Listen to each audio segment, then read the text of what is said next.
అందరికీ కార్తీక మాసం శుభాకాంక్షలు. ఈ మాసంలోని శివకేశవులకి పూజ చేస్తారు. ఇప్పుడు మనం తెలుసుకుందాం, ప్రతి యుగంలోని విష్ణు భగవానుడి చేత ఇద్దరు రాక్షసులు హతమవుతారు. అసలు వాళ్ళెవరు? ఒకానొక సమయంలో జయుడు ఇంకా విజయుడు అనే ఇద్దరు ద్వారపాలకులు విష్ణు భగవానుడికి ద్వారపాలకులా ఉండేవాళ్ళు. ఒకసారి విష్ణు భగవానుడు విశ్రాంతి తీసుకుంటుండగా సనాకుడు, సనందనుడు, సనాతనుడు ఇంకా సనాత కుమారుడు విష్ణు భగవానుడి దర్శనం కోసం వస్తారు. కానీ అక్కడ జయుడు ఇంకా విజయుడు వాళ్ళని ఆపేస్తాడు. ఇంకా అడుగుతారు, మీరెవరు అని. అప్పుడు సనాకుడు అంటాడు, మేము బ్రహ్మకుమారులమే, మేము విష్ణు భగవానుడి దర్శనం కోసం వచ్చాము అని.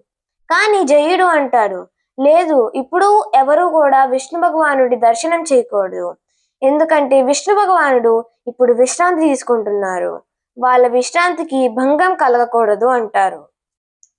జయుడు ఇంకా సనాకుడు మధ్య సంఘర్షణ అవుతూ ఉంటుంది. లేదు, విష్ణు భగవానుడి దర్శనం ఇప్పుడు కలగకూడదు అని జయుడు అంటూ ఉంటే సనాకుడు అంటాడు, లేదు, మేము ఎంతో దూరం నుంచి విష్ణు భగవానుడి దర్శనం కోసం వచ్చాం, దర్శనం అవ్వకుండా మేము వెళ్ళము అని అంటూ ఉంటారు. ఈ సంఘర్షణ విష్ణు భగవానుడు గమనిస్తూ ఉంటారు. అప్పుడు సనాకుడు ఆగ్రహించి జయుడిని ఇంకా విజయుడిని శపిస్తారు, మీరిద్దరూ విష్ణు భగవాను నుంచి విడిపోతారు అని. ఆ సమయంలోని విష్ణు భగవానుడు అతని మందిరం నుంచి బయటకి వస్తారు. అప్పుడు విష్ణు భగవానుడు బయటకు వచ్చిన తర్వాత బ్రహ్మకుమారులు విష్ణు భగవానుని చూసి నమస్కరిస్తారు.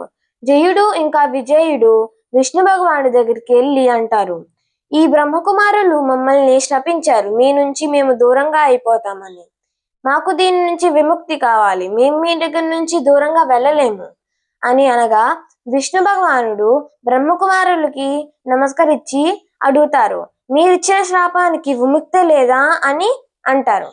అప్పుడు విష్ణు భగవానుడి మాటలు విని బ్రహ్మకుమారుల్లోని సనందనుడు అంటారు, విముక్తి ఉంది, ఈ విముక్తిలోని మీరు జయుడు ఇంకా విజయుడు 7 జన్మల వరకు మీ నుంచి దూరంగా మిమ్మల్ని పూజిస్తూ ఉండాలి, లేదా 3 జన్మల వరకు మిమ్మల్ని ద్వేషిస్తూ మీ చేతుల్లోనే హతమవ్వాలి. అప్పుడు జయుడు ఇంకా విజయుడు ఆలోచనలో పడతారు. కొంత సమయం తర్వాత జయుడు ఇంకా విజయుడు అంటారు, మిమ్మల్ని మేము 7 జన్మల వరకు విడిచి ఉండలేము, అందుకే మేము 3 జన్మల వరకు మిమ్మల్ని ద్వేషిస్తూ కూడా కొంత సమయమే కాబట్టి మేము 3 జన్మల వరకు మిమ్మల్ని వదిలేసి మిమ్మల్ని ద్వేషిస్తూ ఉంటాము అని అన్నారు. విష్ణు భగవానుడు ద్వారపాలకులతో అంటారు, నాకు ఇంకా నా భక్తుల మధ్య ఒకవేళ వస్తే ఫలితం ఎలాగే ఉంటుంది అని.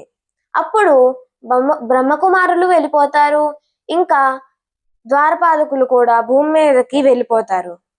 ద్వారపాలకులు మొదటి జన్మగా హిరణ్యాక్షుడు ఇంకా హిరణ్యకశిపుడులా పడతారు. వాళ్ళు నరసింహ అవతారం ఇంకా వరాహ అవతారం చేత మరణిస్తారు. తర్వాత 2వ అవతారంగా వాళ్ళు రావణాసురుడు ఇంకా కుంభకర్ణులా పడతారు. వాళ్ళు రాముడి చేత హతమవుతారు. చివరిగా 3వ జన్మలో శిశుపాలుడు ఇంకా దంతవక్రుడిగా కృష్ణుడి చేతిలో హతమవుతారు. ఇలా కృష్ణుడి చేతిలో హతమయిన తర్వాత విజయుడు ఇంకా జయుడు మళ్ళీ వైకుంఠానికి తిరిగి వస్తారు. ఓం నమో వాసుదేవాయ నమః. మీ అందరికీ మళ్ళీ కార్తీక మాస శుభాకాంక్షలు మరియు స్వస్తి.